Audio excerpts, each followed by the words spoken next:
नमस्कार दोस्तों, आज मैं यहाँ इसराइल फिलिस्तीन विवाद के ताज़ा अपडेट्स पर चर्चा करने आया हूँ। ये एक बेहद जटिल और दुनिया भर के कई लोगों के लिए गहराई से भावनात्मक विषय है। सबसे पहले इंटरनेशनल कोर्ट ऑफ जस्टिस का एक महत्वपूर्ण फैसला।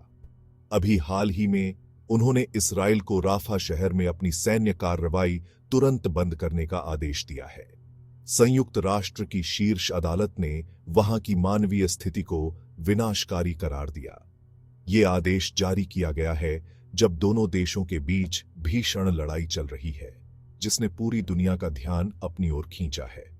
अब इस विवाद के एक और व्यक्तिगत पहलू की बात करते हैं। इसराइल के वॉर कैबिनेट ने गाजा में बंधक बनाए गए सैनिकों के बारे में बातचीत फिर से शुरू करने के लिए बातचीतकारों को निर्देश दिए हैं। इस फैसले पर 7 अक्टूबर को हमास द्वारा 5 महिला इस्राएली सैनिकों को पकड़ने की फुटेज के सार्वजनिक होने का गहरा असर पड़ा है। इस फुटेज का जनता और शामिल परिवारों पर भावनात्मक असर बहुत ज्यादा हुआ है, जिससे बातचीत में एक नई तेजी आई है।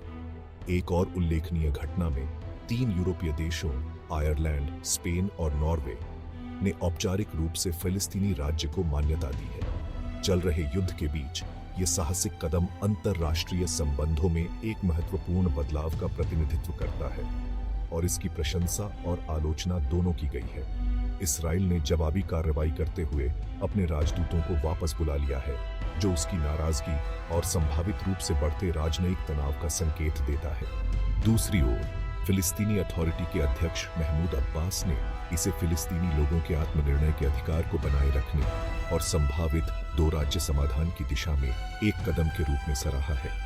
ये सभी घटनाएं इस चल रहे संघर्ष की गहरी पेचीदगियों और इसमें शामिल उच्च दाम को दर्शाती है।